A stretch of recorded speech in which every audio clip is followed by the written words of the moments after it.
Nate Persley. I'm director of the Stanford Cyber Policy Center, co-director, I should say, with Dan Bonet. And we're thrilled today to have Tanu Mitra to join us for our weekly seminar. She is an assistant professor at the Information School at the University of Washington and does all kinds of research on social media and as well as the sort of technical and empirical methods to analyze problematic content online. And today we'll be talking about the small topic of how to deal with problematic content online. And as with our previous seminars, she'll start and talk for a little over half an hour. And then please, while she's talking or right afterwards, please put questions in the Q&A. And then I will integrate them into some questions after she finishes her opening remarks. So Tanu, thank you so much for joining us, and take it away. Awesome. Thanks, Nate, for that introduction. Let me try sharing my screen. Okay. Awesome. Great. All right. So I'm going to straight away jump into the talk. So in the last few decades, I'm pretty sure everybody knows this, that social media has changed the way we communicate, share ideas, consume news and information. And this has enabled many, many new opportunities. So for example, Reddit, the modern day version of an online social platform, is now known to be the front page of the internet, where there is something for everyone. Another example, Twitter. So today, Twitter is known to be the source of breaking news and has been called the 21st century newspaper. And then Twitter, Facebook, and YouTube together have been used for organizing social movements, oftentimes to throw oppressive regimes and governments. Yet all these very same platforms and the very same opportunities that they offer has also been weaponized and used for disruptive purposes.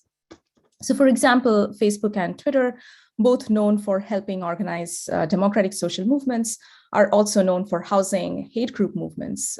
So this Guardian article a couple of years ago pointed this out as well. And Reddit, the front page of the internet, is now known for being the breeding ground for conspiracy theorists. And these things do have real world consequences. This was recently demonstrated by the attacks on the US Capitol building on January 6th. So lots of problems, and many of these have often been instigated and sustained by social media and online platforms.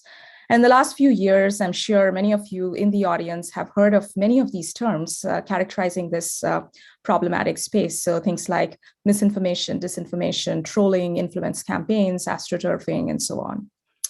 So this is a large space, and today I'm only going to focus on a subsection of this problem space, and specifically on two key terms, conspiracy theories and hateful propaganda. And both of these can pose serious information security risks and can have real-world harmful consequences as well. So this is basically the arc of what I'm going to present today. So first, I'm going to present one type of problematic content, that is conspiracy theories. And here I will use statistical techniques to look at who participates in these online conspiratorial discussions, how do they do that, and what makes people join these discussions. And then once they join, are there ways, or what are the ways in which they abandon, if at all, these conspiratorial beliefs? Next, I will look at another type of problematic content, online extremism, or extremism spread by hate groups. And here, my goal is to merge psychology and social science theories with large-scale quantitative analysis to answer how extremist hate groups share information, what roles do they play, and then do these roles transition, and then how influential are these roles? And then finally, I'm going to only spend a little bit of time on this last part, where I will delve into some of our work on countering misinformation, that is designing defenses through nudges and enforcing regulations, or at least trying to enforce regulations by auditing online platforms for problematic information. And then, of course, this goes without saying that all this work would not have been possible without all the amazing students and collaborators who led some of this effort. So with that, let's jump into the first part of this talk, the first type of problematic content, conspiracy theories. And so nowadays, it is fairly common to see news headlines like this, right? Mass shooting conspiracy videos that just won't go away, fake moon landing conspiracies, and by now, I'm sure we all have heard of the QAnon conspiracy theories. So all these examples establish one fact, that is, new conspiracy theories often emerge soon after a dramatic event, for example, a shooting event, and they often have widespread appeal. But what we don't know is who are the users who participate in these conspiratorial discussions online, how do they do that, and are their behavior and discussions affected by these dramatic events? Now, this work of ours was published in 2018 and was done in 2017. At the time, I had to spend a good bit of effort to actually convince people that why we as academics, we should care about studying online conspiracies. But fortunately or unfortunately, today, I don't really have to do that. So, I'm going to skip all that motivation slides. So for this particular study, we selected 4 specific catastrophic events: Aurora Theater shooting that happened in January 2012, the Sandy Hook shooting, Boston Marathon bombing, and the MH17 takedown that happened in 2014. And then we selected r/conspiracy. This was a subreddit, or this is a subreddit which is dedicated to discussing conspiracy theories. It's very popular with more than 1.6 million subscribers and then over 10 million posts and comments to date.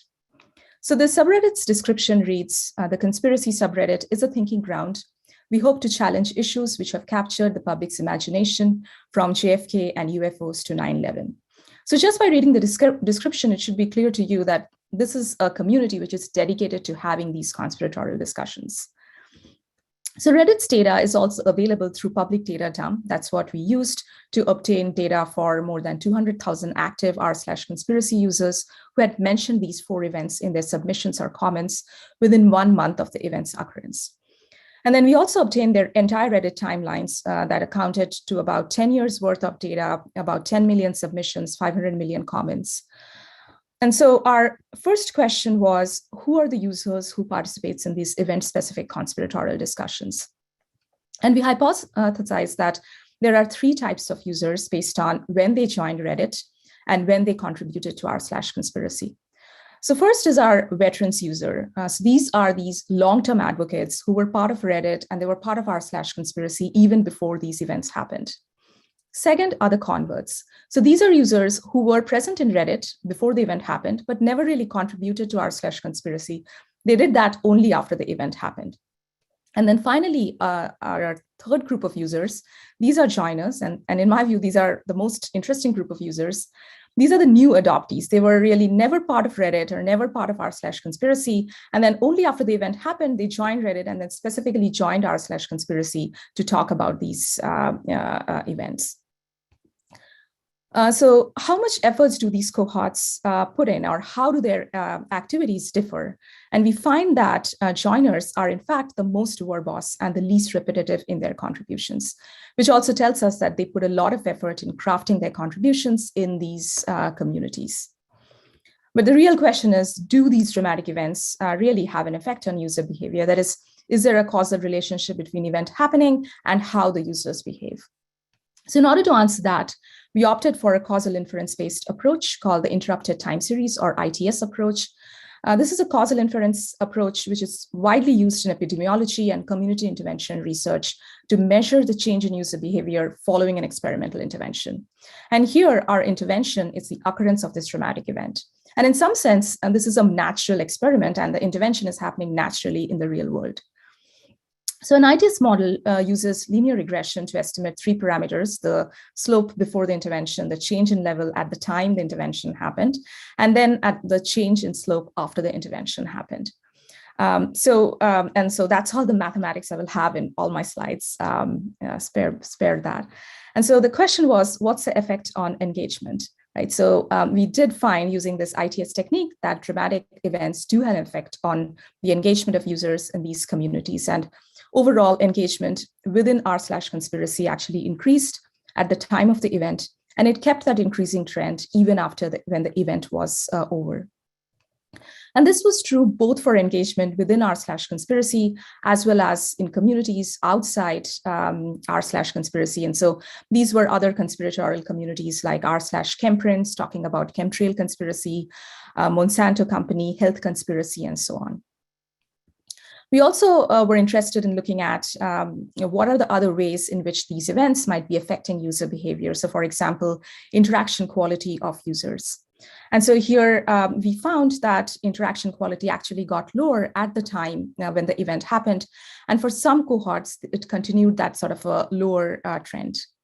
And we used a number of ways to measure quality, like how quickly the user is posting, that is there a delay between consecutive comments, how readable is their contribution, what's the feedback that they are getting from the community when they contribute. So overall takeaway message from this study was that these dramatic events do have a reinforcing effect. And these events, while they're happening, they often lack clarity. They have heightened sense of emotionality. And all of these are the ideal conditions for recruiting people who are already, in some sense, predisposed towards this conspiratorial ideation. So now that we have these results, what can we do about it? Based on results, we can say that we need to target, when thinking about interventions, we need to target user cohorts differently and timely. That is, we need to focus our efforts on these joiner group of users before they get a chance to be converted into these well-established veterans. And also because these joiners are these supercharged, highly verbose and engaged contributors in these communities.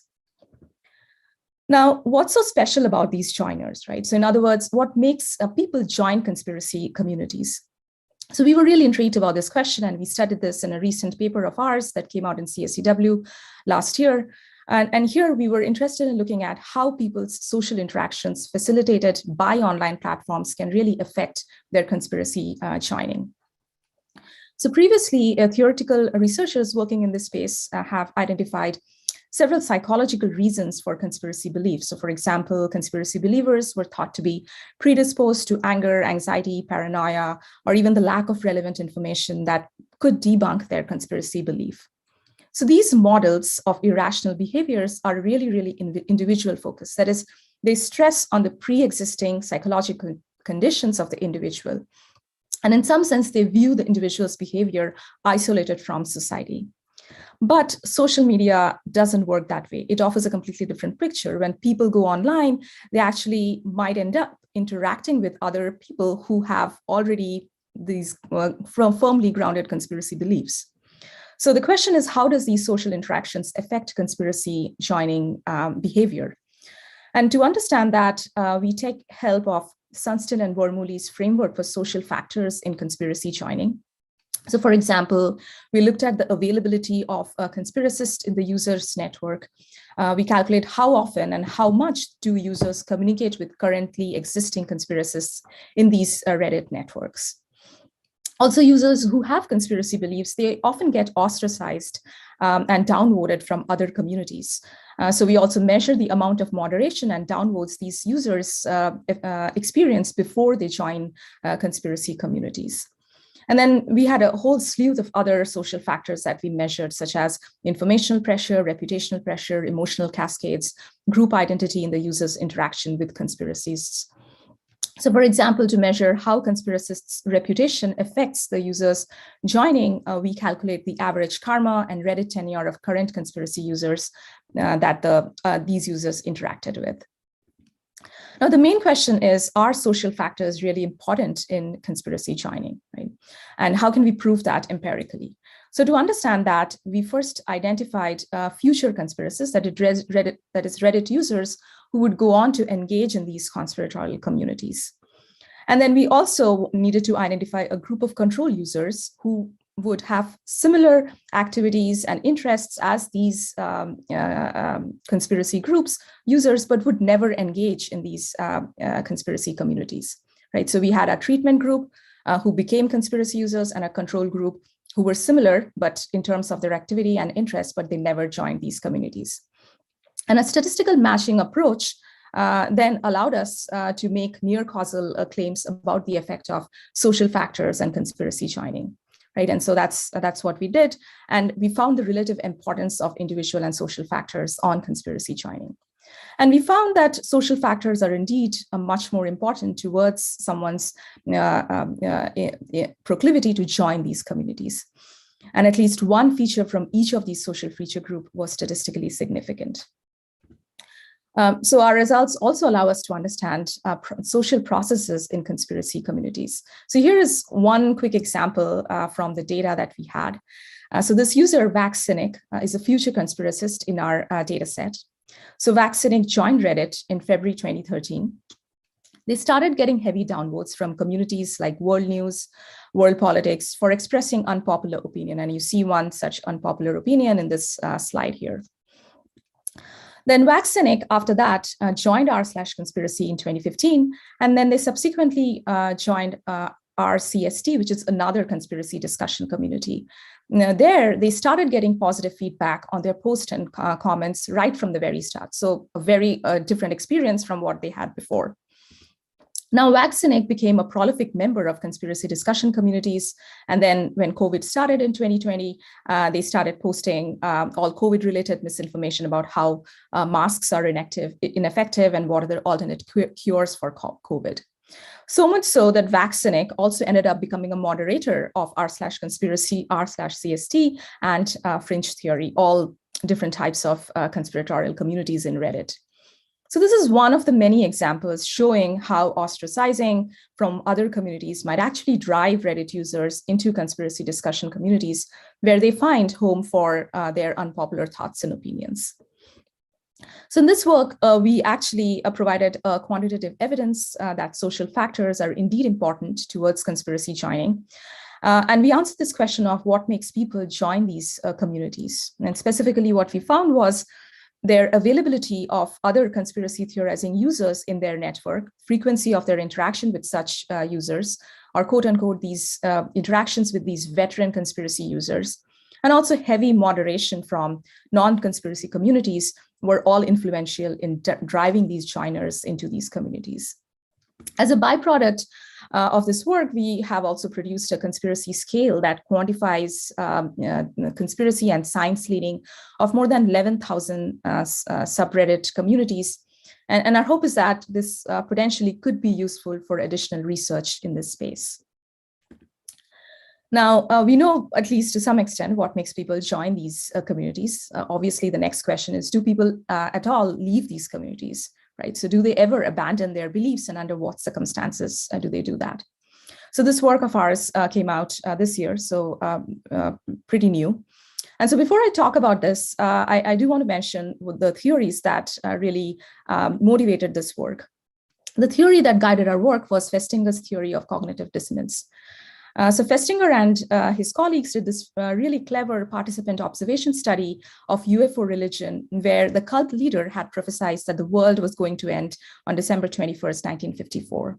And of course, that prophecy never came true. But Festinger found that after that prophecy didn't come true, members of the group experienced cognitive dissonance. That is, their beliefs were challenged or contradicted.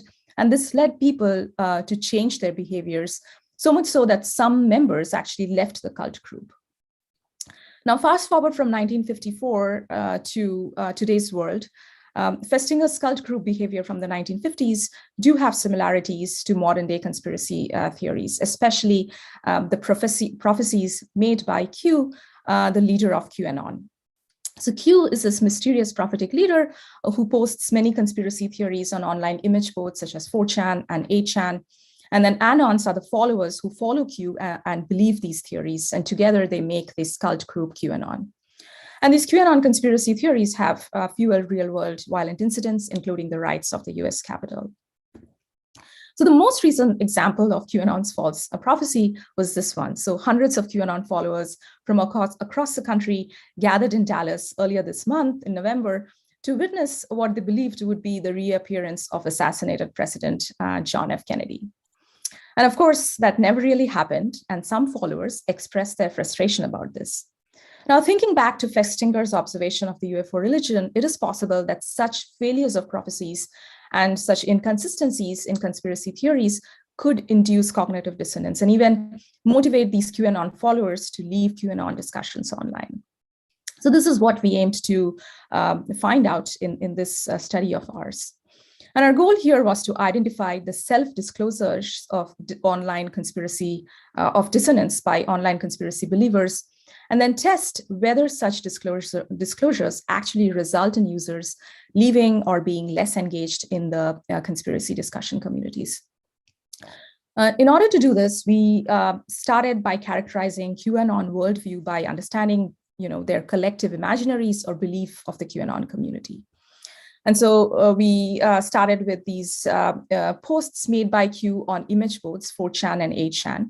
And so these posts contain various cryptic messages for the followers, informing them about important details, theories, events relating to the QAnon philosophy. In this slide, you see a couple of cryptic messages and phrases. And so, for example, the phrase April showers may not really mean anything to an outsider of the QAnon community, but inside the QAnon community, this phrase actually has specific significance. It symbolizes Q's prophecy about mass arrests of the deep state politicians in April 2018. These sorts of coded languages is a common practice in these communities. And so we use these image board messages as well as combine this with 1.2 million Reddit comments from banned QAnon subreddits. And our goal was to find representative phrases that would capture QAnon's worldviews and belief so that we can use them in our downstream analysis work. So we performed qualitative analysis on these image board Q posts and came up with 5 dimensions in which QAnon has been representing their worldviews. And so these are movement, expectations, practices, heroes, and foes. So movement here signifies a collective identity of the community. So it has words like MAGA, Bakers. Bakers are essentially these QAnon followers, elite group of believers called Q Research Team, and so on. Expectations are the promises made by Q to their followers. And so these promises are about arrests of various politicians, major events for the QAnon movement, etc. And then practices refers to the instructions provided by Q to their followers about organizing and making sense of information. So there were words and phrases like crumbs, clues, spiderweb, which are the clues left by Q for their followers to make sense of information. And then finally, heroes and foes refer to people who are supporters or enemies of the QAnon movement. After doing that sort of a qualitative coding and coming up with a set of initial phrases, we expanded this initial set of phrases and created, by using several computational methods, phrase embeddings, finding similar phrases through a web interface that we had built. So this was an entire exhaustive methods, also involved human-in-the-loop quantitative inquiry and so on. And so there are more details about this in the paper, but all of this resulted in a QAnon canon lexicon of several hundreds of phrases across these 5 different dimensions of QAnon social imaginaries. And so we have made this dictionary public for other researchers who are working in this space, right? So for example, the QAnon canon captures various ways in which the followers refer to Hillary Clinton, say, for example, like with words like Hillary, Billary, etc.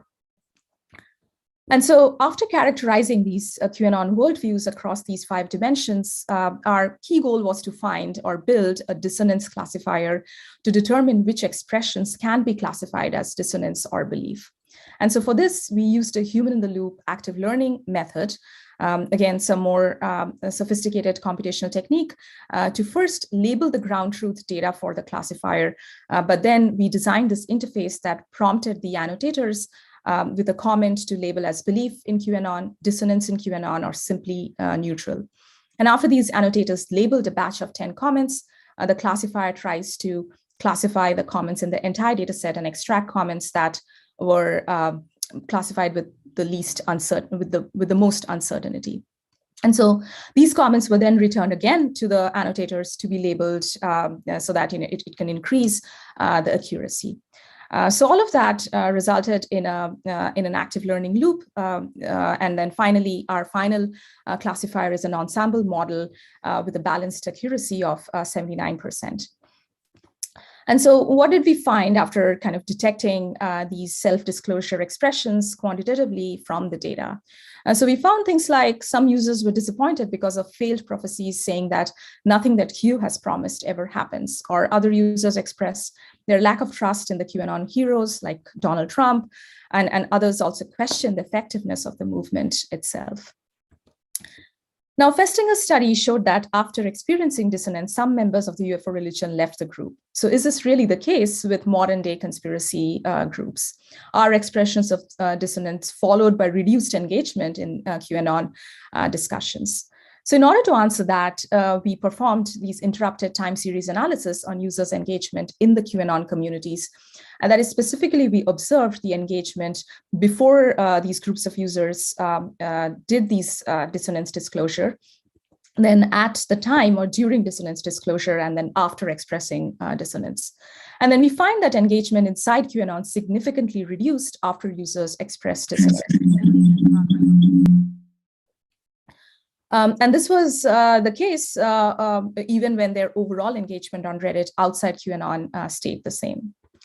So a key, kind of wrapping up this work, the key takeaway from this study was that we uncovered 5 different dimensions of social imaginaries of this QAnon community, this cult group, and contributed a canon lexicon that captures how believers communicate in this sort of a coded semiotic language. We also offered this dissonance classifier that identifies dissonant self-disclosures. And in some sense, this study is the first empirical evidence that dissonant self-disclosures are followed by reduced engagement in QAnon. So our work here opens up a possibility for dissonance-based interventions for promoting disengagement from these sorts of online conspiratorial discussions. And of course, there's a lot more that could be done in kind of thinking about what these interventions would look like. Now, next, switching gears and moving on to this second type of problematic content, online extremism, or narratives of extremist hate groups. And so here, before even we started working on this, our goal was to first define what is hate groups. And instead of we as researchers defining what hate group is, we went with the definition provided by experts and civil rights advocacy group. So Southern Poverty Law Center is SPLC, is a civil rights advocacy group known for tracking and exposing hate group activities. And we used their definition of hate groups. And every year, SPLC also publishes what they call is a hate map. This is an annual census of hate groups operating within the United States. And so we started by referring to this list of hate groups published by SPLC's hate map webpage. And at the time when I was first started and got interested in this space, I was actually residing in Virginia. And so I was really interested in the state of things in that state. So if you zoom in on Virginia in this SPLC map, you can actually see that there are 39 hate groups operating in that one particular state. And one of the infamous one is this white nationalist hate group called We Dare. And if you recall my very early slide of this talk, this is the same hate group that the Guardian article had reported on. So this group was taken down by Facebook last year, but it is still very much active on Twitter. So let's look at a few others here. And apologies for some of these explicit slides in advance. So this Facebook group has 60,000 members that describes itself as a group for pissed off white Americans. And this is another one where this Facebook page has over 75,000 users liking the page. And this page essentially opposes same-sex marriage and promotes transphobic views. So one notable thing about both these accounts is that they host content linked from external websites that help in reinforcing their beliefs. So for example, this first page has linked a YouTube video motivating users to stop white genocide. And similarly, the second page has linked content mocking transgender rights in sports. And both these links shared on these accounts actually originate from known extremist organizations, which are recorded in Southern Poverty Law Center's SPLC's annual extremism database. So by sharing content generated from these extremist organizations, both these pages have in fact become a part of this online extremist ecosystem that is supported and reinforced by thousands of accounts like this. And so scholars who have studied this space have explained this sort of phenomena as participatory activism and have highlighted the participatory nature of extremist movements and disinformation campaigns. So our goal here, inspired by these prior work, was to study this ecosystem of participatory activism in these hate group movements. Now, in any ecosystem, different functional parts serve or assume different purposes. So if we go back to these two Facebook accounts, the first page was often found to share content from known white nationalist organizations, and their purpose was to solicit participation and solicit funds. But the second Facebook page actually shared educational information from known anti-LGBTQ organizations. So they were using these, their roles were very different. One was for soliciting funds, and the other was kind of informing people why they should support anti-LGBTQ organization. So here we wanted to find what are the different roles played by these online accounts in these online extremist ecosystem. And so for this entire analysis, we actually used Facebook's public groups and pages as our data source. We started by first referring to the hate map generated by SPLC that listed hate groups within US, and these were 29 of those.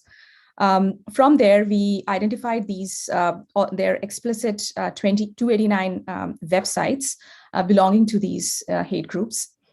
And then we searched for Facebook pages and groups that share links from these websites. And then, and we also did some quality checks to make sure that these are indeed hate group pages, or actually pages promoting hateful content. And then after that, we obtained about 4,000 Facebook pages and groups that were consistently sharing these extremist content. We also, in order to make sure that our data set is decent and good, we actually took help from 2 experts from the Southern Poverty Law Center who validated some of this data set. And so we moved on to answering this first question: what roles are played by online accounts in extremist ecosystem? We started by referring to vast literature from social science theories and social psychology, considering various perspectives on participation in these social movements. So based on these theories, we identify 3 dimensions of participation in any kind of movements. And so these are drives, engagement, and strategies.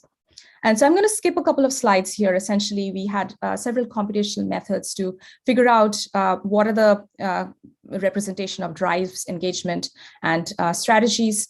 And then we computed these as drives, engagement, and strategy features for all the accounts and represented the feature information as a vector for each account. We extracted these typical roles based on our theory-guided features. And then we performed some clustering operations and found there were 5 distinct clusters representing roles in these extremist groups. So for example, one of the role was educators. And then we also had expert evaluators to figure out whether these roles make sense or not. So one of our expert evaluators said about the educator role that these are accounts which seem to take effort to make logical arguments about extremist causes. Another cluster was labeled as solicitors. These were the accounts considered to be soliciting action for hateful causes. And so overall, there were other labels such as flamers. These were accounts found to host prominently inflammatory or toxic content, motivators, sympathizers, and so on. So overall, this work of ours had 3 key takeaways. We identified 5 different roles in participatory activism in these sorts of extremist content sharing. And roles which were core to the extremist movement, such as educators or solicitors, were also found to be much more stable. That is, they retained their roles over long periods of time in their while they were active on Facebook. And then accounts in those same roles were also in general much more influential in spreading various disinformation sources. So this work also suggests that accounts in the educator or solicitor roles, which are at the core of these extremist movements, might also be much more likely to reject any sort of interventions designed to counter extremist narratives. So that work kind of brings me to the end of the understanding part, and I just want to note the time that I have. And so maybe I'll spend 5 minutes or so to just talk about this last part of designing or countering misinformation. So here I'll be presenting 2 themes. The one is the designing defenses part. And so how do we design defenses to counter misinformation? And there can be many ways to do this. And so one of the ways that we have looked at is how can we nudge people to be more careful, to be more critical and conscious consumers of online news? That is, can we nudge them towards more meaningful credibility assessment of information on their social feeds? So here we designed a technology probe as a browser plugin that would sit within one's Twitter feed and it triggers two types of nudges: an emphasized nudge when news is coming from a reliable source, and a de-emphasized nudge that is, it's going to make the news lighter and harder to read when it originates from an unreliable source. So in each of these nudges, our extension nudge grid shows a tooltip with the rationale behind the nudge. And our large-scale deployment of this tool showed that this sort of a technique does work irrespective of users' partisan leaning and their skepticism towards media. And recently, Twitter has been experimenting with adding similar nudges to address misinformation on their platform. So they started with subtle warnings, and now they have moved on to including, or at least thinking of including, bright red or orange badges saying whether the tweet is harmful or misleading. The next set of steps that we can take in countering misinformation is enforcing regulations on platforms that are surfacing this problematic content and to make them accountable for doing so. So one way to make platforms accountable is to audit them and to statistically prove that there is in fact problems with the way their algorithms are surfacing information, conspiracy theories, or hateful propaganda. So in our work, we have run audits on the video search platform YouTube to reveal under what conditions their search and recommendation algorithms surface conspiratorial content, and how does that change, or how are these things amplified with certain personalization features, let's say their users' age, gender, place of residence, their watch history, etc. And then we have also expanded these audits beyond just these social media platforms, specifically e-commerce platforms like Amazon, which has actually many more layers of recommendation. So we audited Amazon's algorithms for health misinformation and specifically vaccine misinformation. And we had a very similar audit setup as before. We controlled for noise to ensure that the effect that we are observing is in fact coming from the algorithm and is not because of noise due to some external extraneous factors.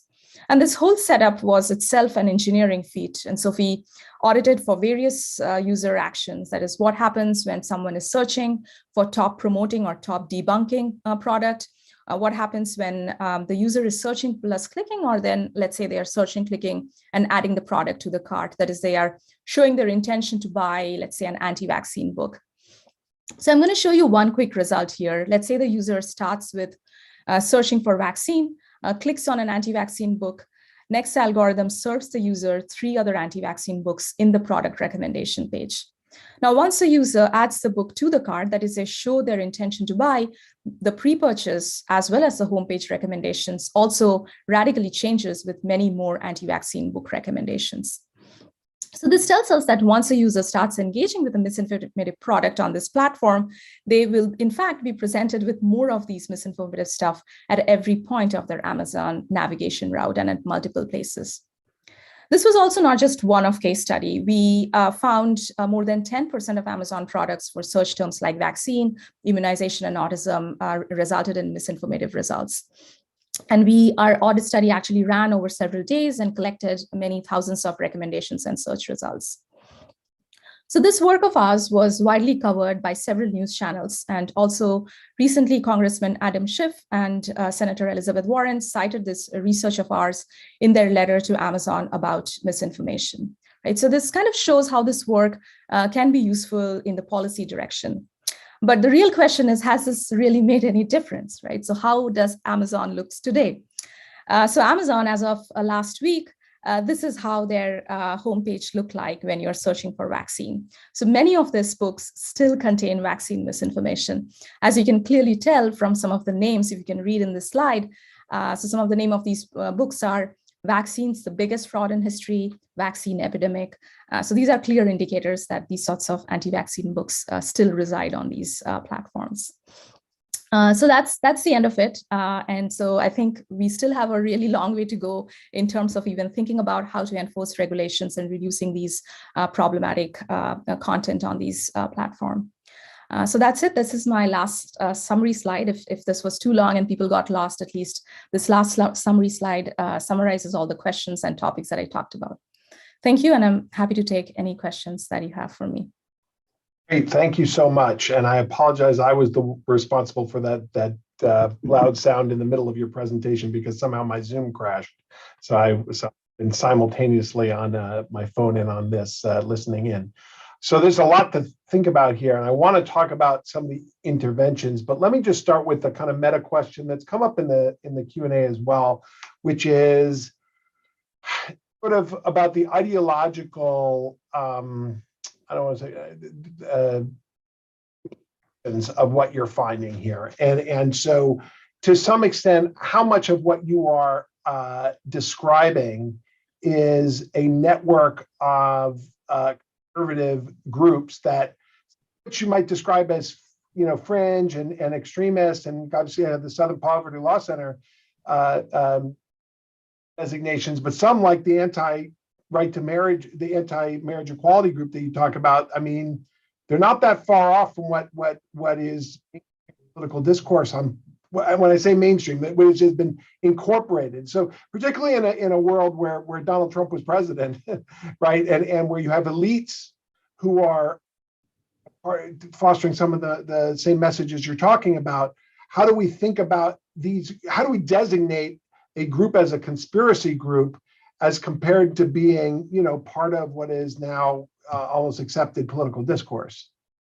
So that's a great question. So basically we are now asking whether something is right or wrong, whether something is a true, a conspiracy that should be considered conspiracy or not. And I think this is in some sense a difficult one. And I guess as when we took this sort of a computational approach, I'm sure we are maybe capturing a few things in our data that might be false positives. But that said, when we are looking at groups which have self-declared themselves to be breeding ground for JFK and 9/11 is a hoax, and if we are going with studying with these groups, we can say with a pretty high confidence that what we are studying are false conspiracies. And then another thing that I often pull from when defending this sort of why we are studying what we are studying is the theory from social construction, right? So these the conspiracy theories, at least that the ones which we studied, have been proved to be false, and so of course there will be a gray area where we don't know whether something happened or not, and I think. As researchers, we do need to study that part too. And in some sense, I have done a disservice by not studying the gray area and only focusing on things which we know have been provably false. I guess what I'm trying to push at is not so much that your classification is wrong or that you've got false positives, but in the sense that what you're describing is not a fringe culture so much as, that some of these theories, right, are believed by sizable shares of the population.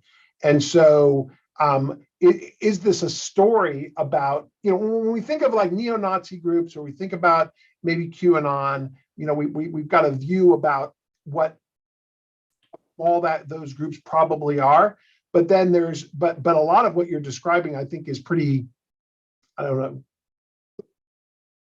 those groups in the mainstream political discourse right now, especially when you deal with some of the I don't know what the polling is showing on anti-vax sentiment right now, but it's certainly right somewhere around a quarter of Americans, right, or something like that. And so, but part of this is because if you're going to design interventions that are going to go after are you going after the particular groups, or are you going after the content, right? And so it's easier if there are groups that are small that have defined characteristics, as opposed to going after a large share, say, of the Republican Party right now, or something like that. And so what I'm concerned about is just trying to figure out how you define if the phenomenon you're describing are fringe groups, or if you're describing an extremely large social, I don't want to say social network of groups that includes, political elites at the highest level. Right. So I'm describing these fringe groups here. So when I'm, the second part of the work where I presented the hate groups or extremist groups, like these groups have gone out and said, kind of and again, like these groups have been classified as hate groups by Southern Poverty Law Center, which are our group of experts that we are relying on. Now, of course, there can be arguments or disagreements that what SPLC is doing, whether it's right or wrong. And I don't think I have the expertise to even defend or say anything about those arguments. But if SPLC has assigned a certain group as a hate group, that's a fringe group, and we are going with that classification when studying this. It doesn't mean that I don't think that we are going and studying the entire Republican group and saying that they are all the hate groups, right? So that's not the purpose of this study. And apologies if that's a message I sent. And I want to exonerate you from that. It's not a message that you're sending at all. But what I'm trying to figure out is. You're right that obviously Southern Poverty Law Center does its thing, and it's going to identify groups in a particular way. When you start looking at, so if anti-vax groups, which I'm totally sympathetic to let's call them a conspiracy group, we can call them whatever we want, but as those false beliefs take hold in a large section of the population, you're almost talking about something a little bit different than the QAnon sort of. But let me use the words that my colleague Renee DeResta does, right? So you've got radicalization on the one hand, and you've got, I think she says, recruitment or persuasion on the other, right? And so the phenomenon you start with when you start looking at the Reddit, the r/conspiracy, right, are small groups of like committed believers and people who are interested who come in. Then later on, when you look at, say, like the Amazon results, or you're looking at some of the interventions that you suggest, that is for the general population, right? That's what you're because you're talking about nudges for people who are like conspiracy curious or just happen to fall and see this stuff. Those are correct.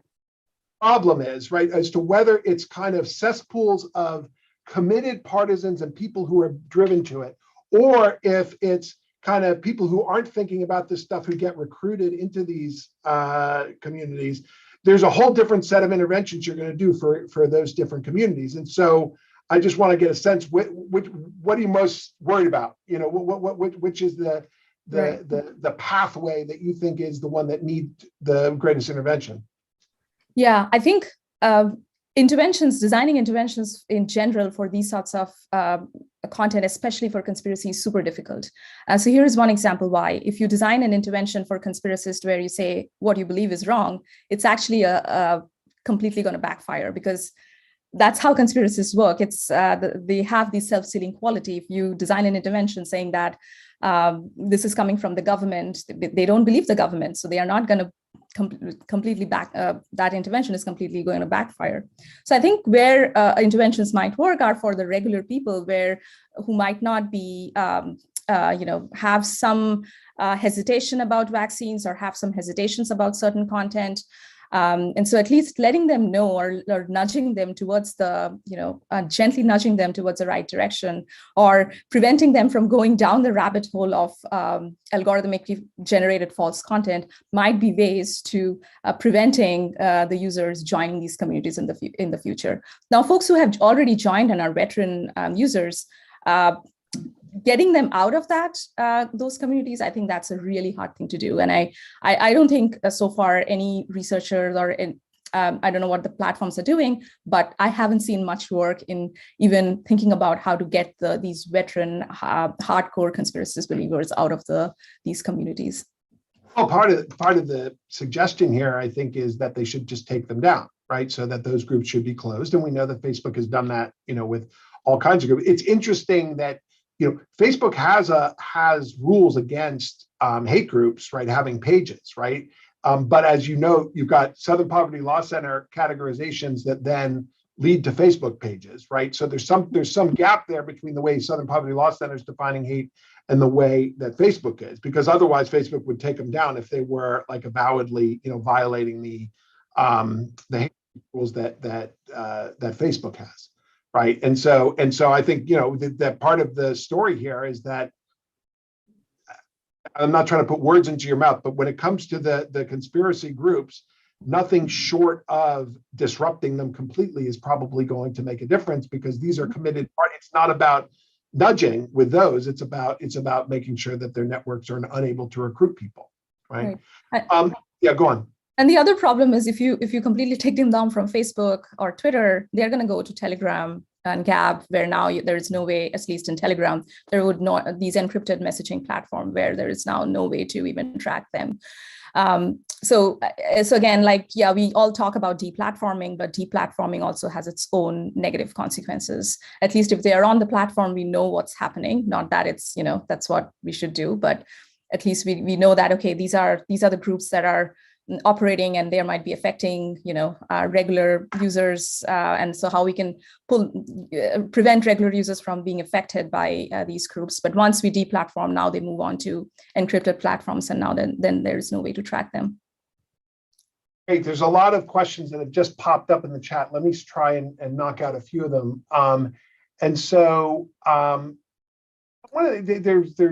two questions about climate change as a kind of counterexample, and part of the question here is, so if you compare that, obviously you got the pandemic and you've got vaccines that might be triggering events, but with climate change, unless there's a weather event maybe, or some speech or something, maybe there isn't an event. What should we make of like the growth of, say, climate denier groups? That would be, how does that fit into the kind of matrix that you're thinking about here? Is it the same phenomenon?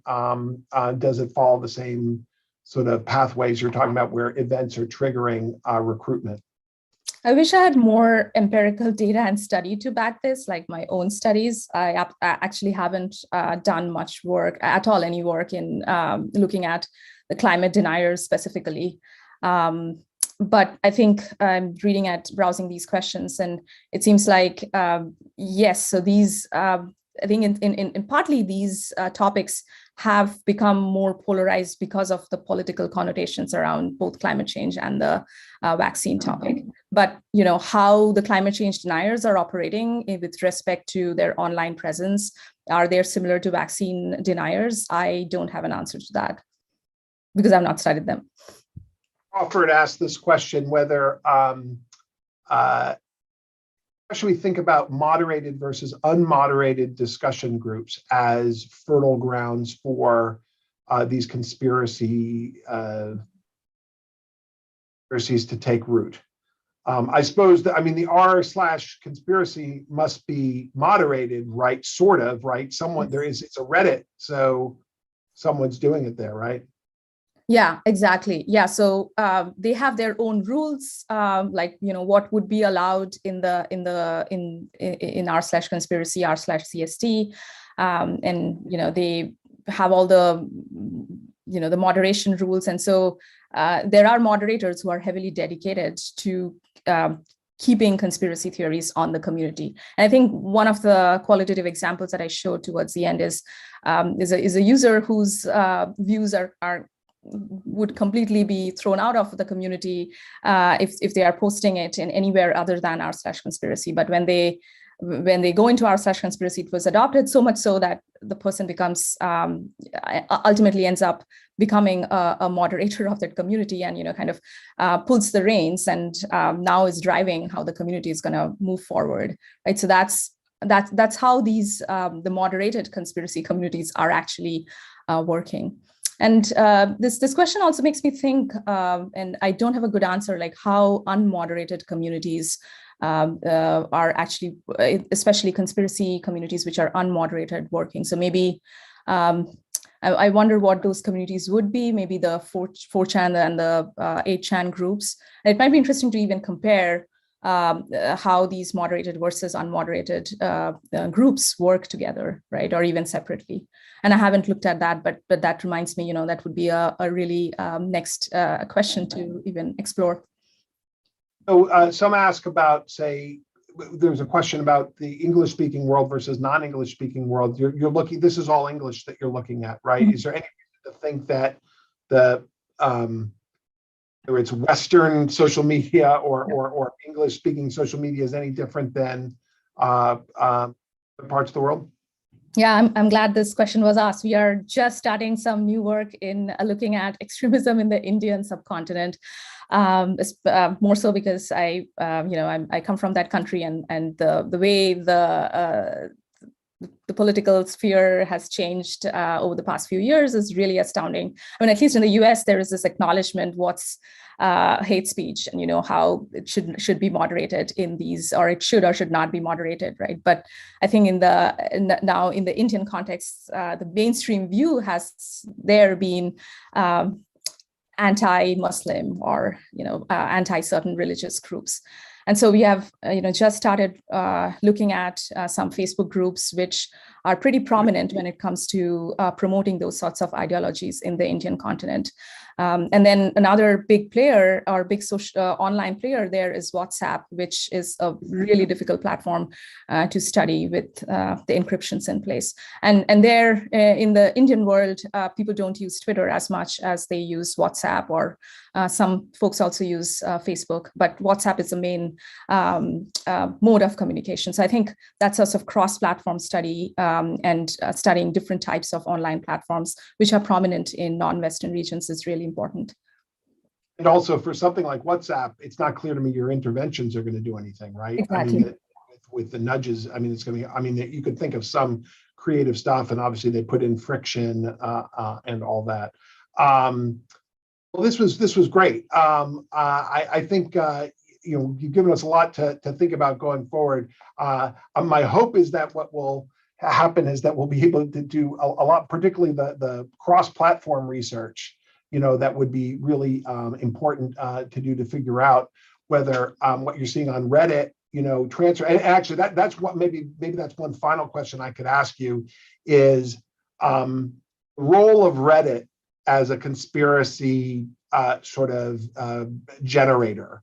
We've done at Stanford in the Internet Observatory, they've done a lot of work on, and actually with folks at University of Washington, a lot of the looking at the Facebook groups, and of course they look at Reddit as well. But do you think of Reddit as a unique platform in which the conspiracies are being incubated, or is it just another one, just as Facebook groups are, that it's just another manifestation of closed ecosystems which lead to this kind of group dynamic? I think every platform has its own unique affordance, right? So Reddit, the coolness about Reddit is it has this community or sub-community structure. So if you only care about conspiracies, you just join r/conspiracy. If you only care about news, you join r/world news. Which is very different from being in Facebook, where you have your own Facebook, community, but you also have specific Facebook groups, or Twitter, right? So those are like very different modes of affordances. And so your question was, is Reddit providing the breeding ground of conspiracists? I think it starts from image boards like 4chan and 8chan, and then it percolates to Reddit, Twitter, and Facebook. Well, thank you so much. I think we've got one more slide to show of our next week is our final seminar for the semester or the quarter with Sandra Gonzalez Bailon who's from Penn, and you can see that her topic is media choices, niche behavior, and biases in online information. And then we will have our break. And then we will start again on January 11th. So thank you, Tanu, for a wonderful presentation, and thank everybody.